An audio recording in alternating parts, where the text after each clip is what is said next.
Hello बच्चों, स्वागत है आपको हमारे YouTube चैनल पे। हमने पिछले वीडियो लेक्चर में सर समतल दर्पण एवं प्रतिबिंब के बारे में बेहतर जान लिया था। आज हम जानेंगे सर गोलीय दर्पण एवं गोलीय दर्पण में बनने वाले प्रतिबिंबों के बारे में। तो चलिए सर शुरू करते हैं। आज का अपना हेडिंग रहेगा सर गोलीय दर्पण। ठीक है सर, गोलीय दर्पण। तो इसका पहले परिभाषा लिखते हैं सर, उसके बाद बेहतर समझ जाएंगे।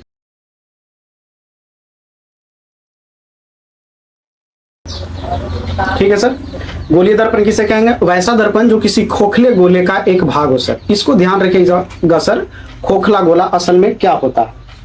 देखिए सर, आप गेंद देखे होंगे, गेंद, ये गेंद सर, गेंद बीच से खाली रहता है सर। तो अगर आप उसको ऐसे काट देंगे तो गेंद में ऐसे टाइप से बनेगा सर, जैसे आपके यहाँ क्या बोलते हैं उसको, कटोरी वगैरह हो वैसा। तो कटोरी का अगर एक भाग रंग दिया जाए सर तो एक भाग चिकना दिखेगा। ठीक है, तो मतलब गोला से भी दर्पण बनाया जा सकता है। ठीक है सर, इसका बेहतरीन उदाहरण हम ये बोल सकते हैं सर, चम्मच। चम्मच जो धसा हुआ है सर, असल में वो एक गोलीय दर्पण ही है। ठीक है, तो उम्मीद है आप गोलीय दर्पण बेहतर समझ रहे होंगे कि खोखला गोला रहेगा, उसी से जो दर्पण बनाया जाएगा उसे ही हम बोलेंगे गोलीय दर्पण। इसे चित्र द्वारा अगर समझने का प्रयास करें सर तो कुछ इस प्रकार हम बना सकते हैं। जैसे मान लिया जाए सर, एक हम गोल बनाते हैं पहले, ये गोल। ठीक है सर, ये गोला है।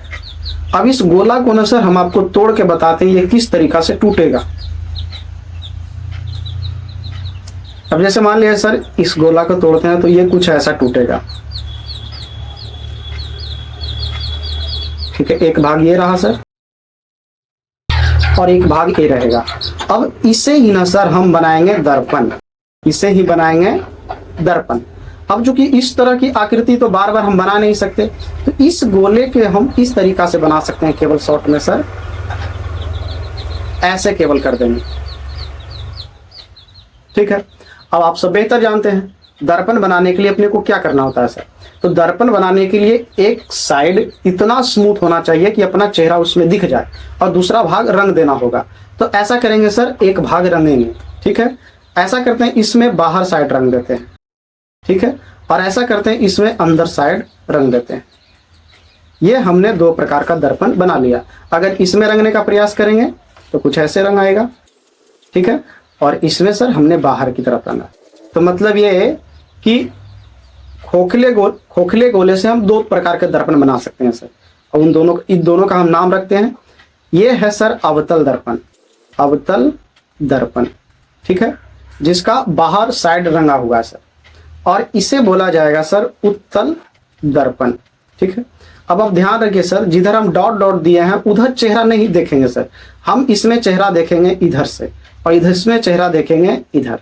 तो अगर हम इसको कैसे याद रखेंगे, अगर उत्तल भाग तरफ देख रहे हैं चेहरा तो वो है उत्तल दर्पण। बस एक ही तो आपको याद रखना है कि उत्तल दर्पण वो होगा जो उठा हुआ भाग की तरफ हम अपना चेहरा को देखेंगे, और अवतल दर्पण में हम धसा हुआ भाग की तरफ अपना चेहरा को देखेंगे। ठीक है सर, तो गोलीय दर्पण यहां से हम ऐसे कह सकते हैं कि गोलीय दर्पण दो होते हैं। ठीक है, यहां हम लिख सकते हैं गोलीय दर्पण दो होते हैं। ठीक है सर, गोलीय दर्पण दो होते हैं। अभी देखिए वो दोनों, एक हमने देखा उत्तल दर्पण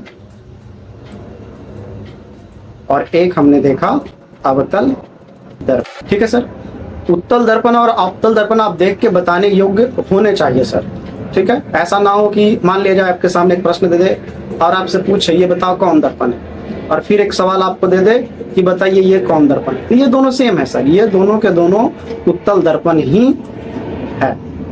ठीक है, तो उम्मीद है आप अवतल दर्पण और उत्तल दर्पण को बेहतर समझ गए।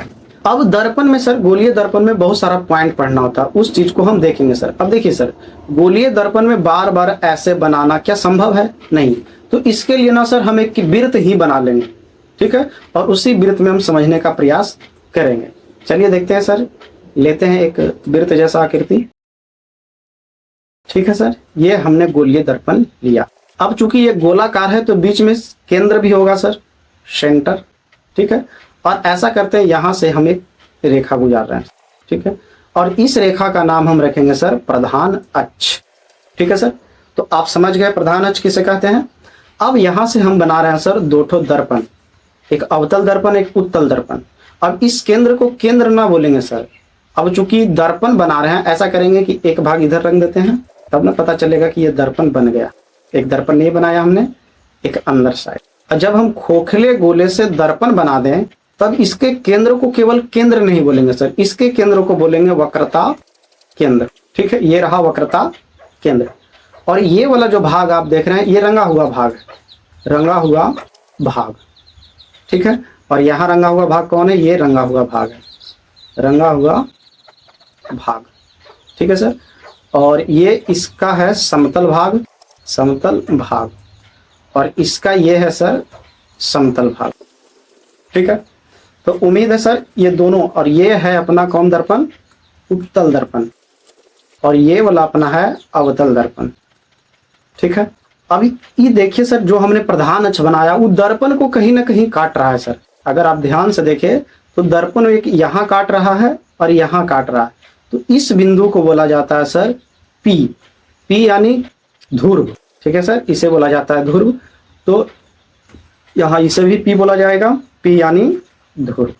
ठीक है सर, तो एक गोलीय दर्पण में क्या क्या चीज होती है, नॉर्मल बात, वो आपने देख लिया सर। ठीक है, अब इसको अलग कर रहे हैं, इसको मिटाते हैं यहाँ और इसको मिटाते हैं यहाँ।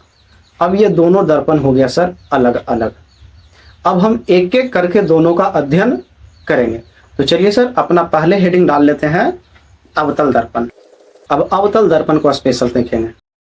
ठीक है सर, ये रहा अवतल दर्पण, इसमें प्रधान अक्ष खींचना जरूरी है। ठीक है, और ये इसका सेंटर रहा होगा यानी वक्रता केंद्र। ठीक है सर, बार बार लिखने का आवश्यकता नहीं है, वक्रता केंद्र को आप सी से डिनोट कर दिए एक बार, वही पर्याप्त है सर। ठीक है, और यहां पर है अपना पी। पी बोला तो ध्रुव, इसका आप नाम लिख सकते हैं चाहे तो प्रधान अक्ष। ठीक है सर, ये रहा एक अवतल दर्पण। अब इसमें एक पॉइंट और है सर, अगर हम इस बिंदु और इस बिंदु को मिला दें ऐसे, ये वाला, तो ऐसा नहीं लग रहा है सर ये व्यास है वृत्त के व्यास जैसा? तो ये गोलीय दर्पण का व्यास है, या कह सकते हैं अवतल दर्पण का, अवतल दर्पण का व्यास। और ये जो व्यास है सर, इसे व्यास नहीं बोला जाता है फिजिक्स में, इसे बोला जाता है द्वारक। तो इसका एक नाम और बोलिएगा सर, दर्पण द्वारक, दर्पण द्वारक। ठीक है, इस बात को आप बेहतर समझ गए। अब इसमें देखेंगे सर परावर्तन किस तरीका से होता है। ठीक है, आप साथ साथ उतारते चलिएगा सर, वीडियो रोककर। फिर से अवतल दर्पण बनाएंगे और देखेंगे कि इसमें परावर्तन किस रूप में होता है।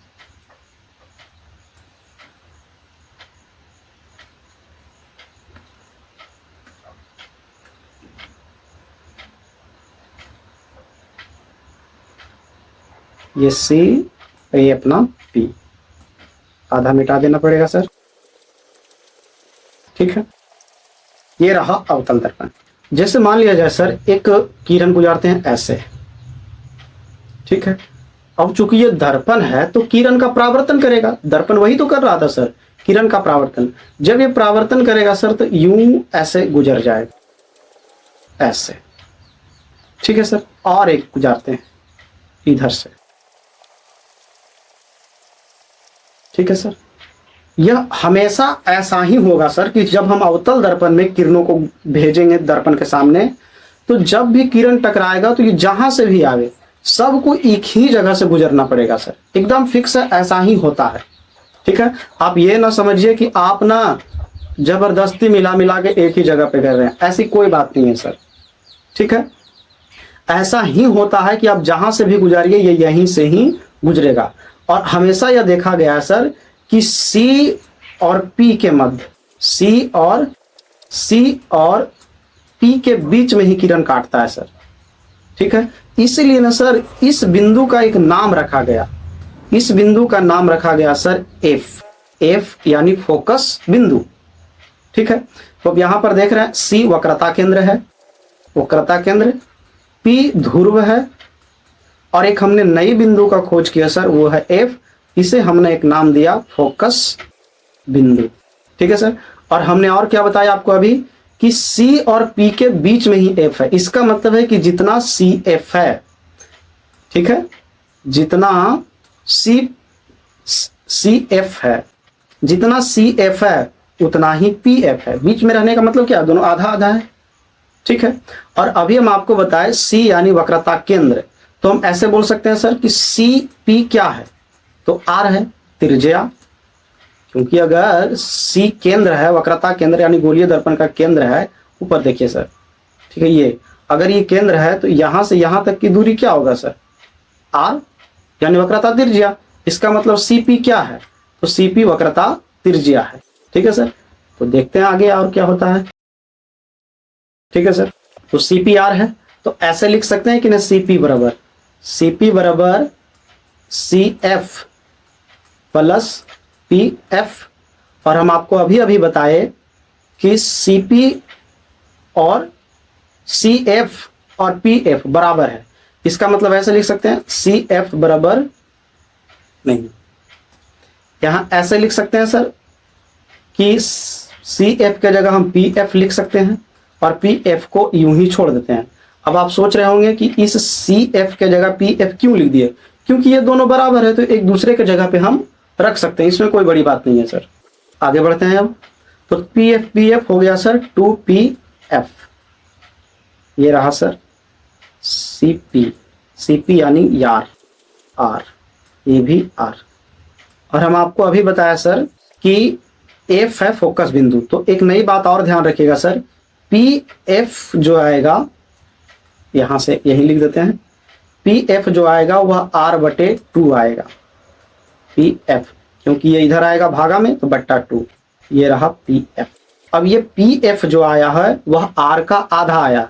अब आर का जब ये आधा आया है तो इसका नाम रखा गया सर पी एफ बराबर, इसे बोला गया फोकस दूरी,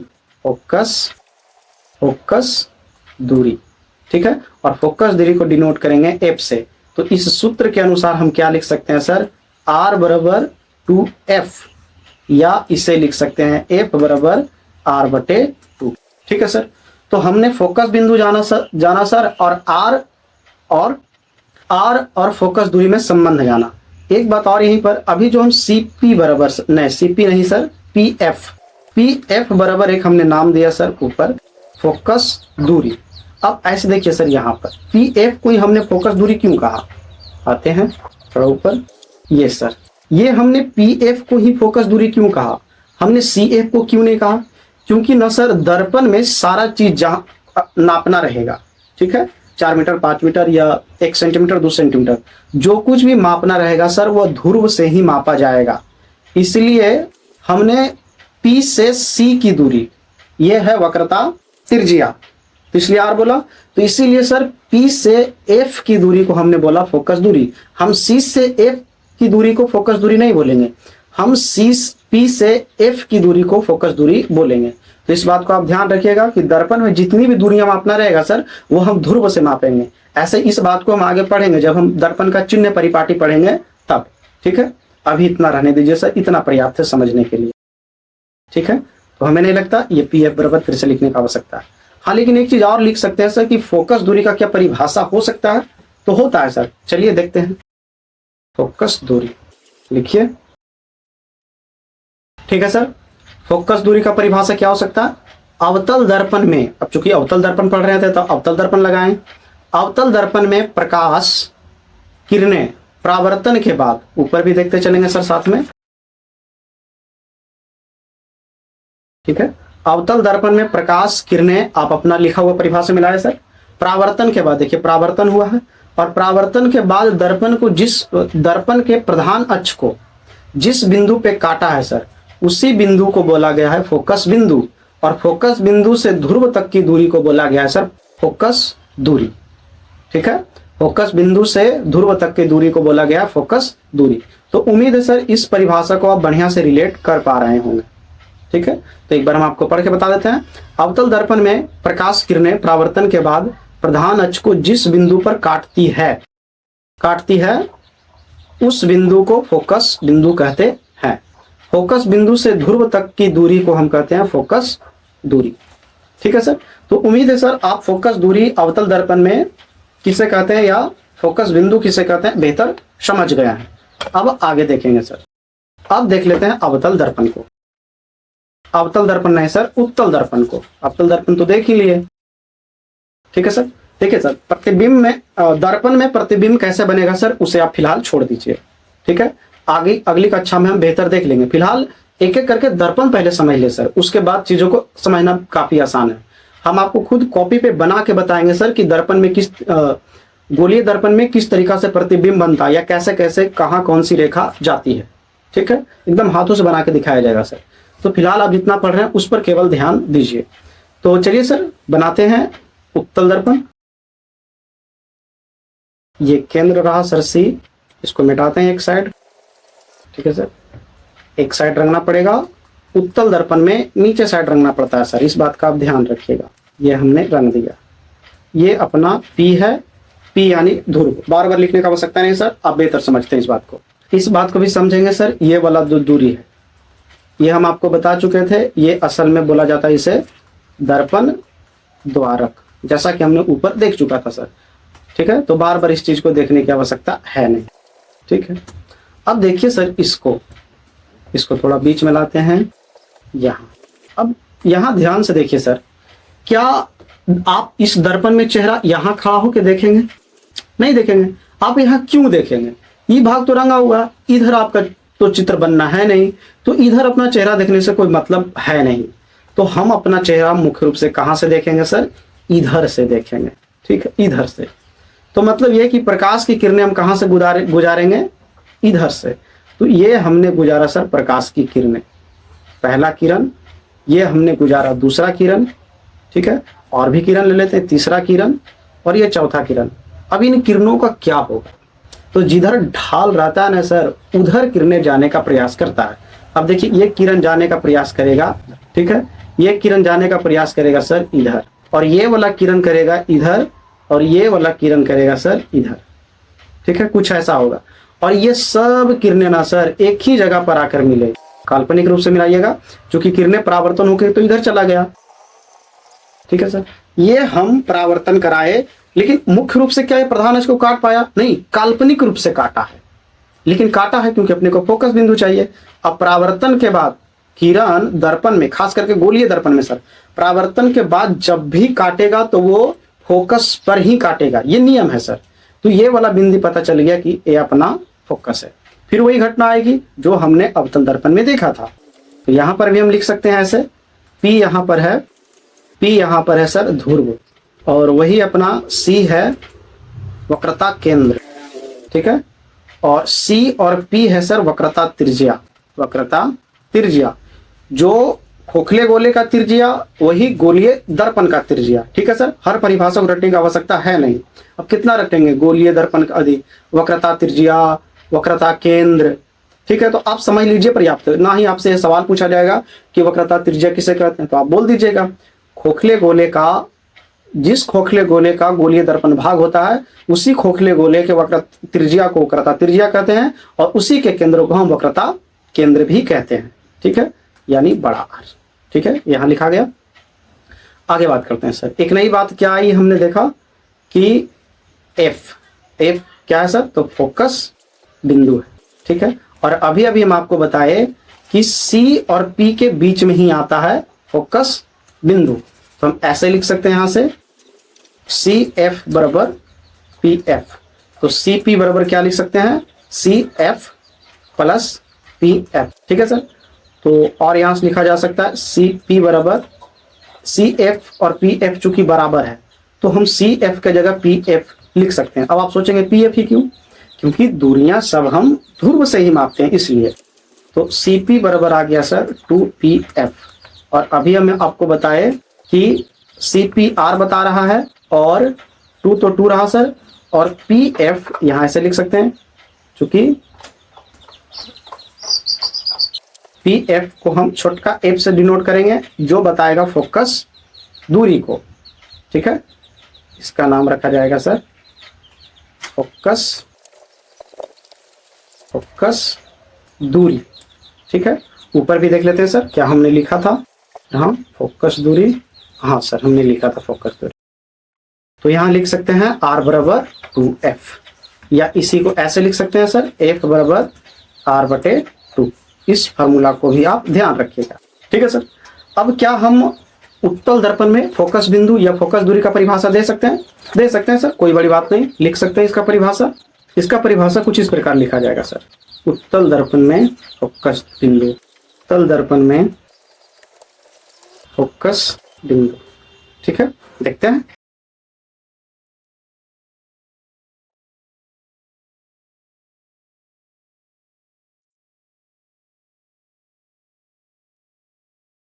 ठीक है सर। देखते हैं, उत्तल दर्पण में परावर्तन के बाद जब प्रकाश किरणें काल्पनिक रूप से प्रधान अक्ष को जिस बिंदु पर काटती है उस बिंदु को फोकस बिंदु कहते हैं। ऊपर देखिए सर, क्या काल्पनिक रूप से ही तो काट रही है ना परावर्तन के बाद, ये हुआ परावर्तन, ठीक है। और ये हमने काल्पनिक रूप से आगे बढ़ाया और ये अपने को पता चल गया फोकस बिंदु, ठीक है सर। ये भी आप लिखना चाहे तो लिख सकते हैं, ये वाला फोकस बिंदु से ध्रुव तक की दूरी फोकस दूरी कहलाता है, ठीक है सर। इस बात को भी आप ध्यान रखिएगा कि फोकस बिंदु से लेकर फोकस बिंदु से ध्रुव तक की जो दूरी होती है वही फोकस दूरी कहलाती है। इसे छोटा एफ द्वारा सूचित किया जाता है, इसे छोटा एफ द्वारा सूचित किया जाता है, ठीक है सर। तो हमने जान लिया सर दोनों गोलीय दर्पण के बारे में, एक अवतल दर्पण के बारे में और एक उत्तल दर्पण के बारे में। अब हमने दर्पण लगभग पढ़ लिया सर। अब केवल प्रतिबिंब कैसे बनता है उन चीजों को केवल देखना है। सवाल एक पूछा जा रहा है सर आपसे, एक सवाल ले लेते हैं सर। सवाल आएगा, दर्पण कितने हैं? दर्पण कितने हैं? Option A sir 2, option B 3, option C 4, option D 5। बताइए सर, अगर आप पढ़े हैं तो इसका जवाब दीजिए। इसका सही आंसर हो जाएगा सर 3। दर्पण 3 होते हैं, वो तीनों कौन कौन है? उत्तल दर्पण, अवतल दर्पण और समतल दर्पण, ठीक है। उम्मीद है सर इस बात को आप बेहतर समझ गए होंगे। अब अगले क्लास में हम देखेंगे सर कि गोलीय दर्पण में किस तरीका से प्रतिबिंब बनता है, बनाने का भी अथक प्रयास करेंगे और स्थितियों को जानेंगे कि कैसा प्रतिबिंब बन रहा है या कौन से दर्पण में कैसा प्रतिबिंब बनता है, ठीक है सर। तो ये सारी बातें हम अगले वीडियो लेक्चर में करेंगे। तब तक के लिए सर जय हिंद। उम्मीद है सर आप इतना प्रैक्टिस कर लेंगे, उसके बाद आप अगला वीडियो अटेंड कीजिएगा ताकि चीजें आपको बेहतर समझ में आएगी।